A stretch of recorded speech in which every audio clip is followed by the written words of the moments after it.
তখন এক শ্রেণীর মানুষকে দেখেছি, ওদেরকে শাস্তি দেয়া হচ্ছে। কি শাস্তি?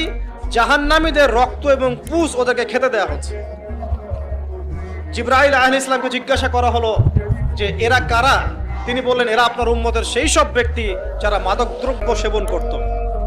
আল্লাহ রাব্বুল আলামিন তার হাবিবের মাধ্যমে জানিয়েছেন, যখন কোনো মুসলিম মাদক সেবন করে বা কোনো ব্যক্তি মাদক সেবন করে, তখন 40 দিন তার নামাজ কবুল হয় না।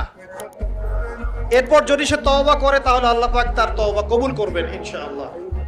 যদি সে আবারও মাদক খায় তওবা করার পর, আবার 40 দিন তার নামাজ কবুল হবে না। যদি সে আবার তওবা করে, আল্লাহ পাক আবার তাকে মাফ করে দিবেন। যদি সে আবারও মাদক খায়, আবার 40 দিন তার নামাজ কবুল হবে না।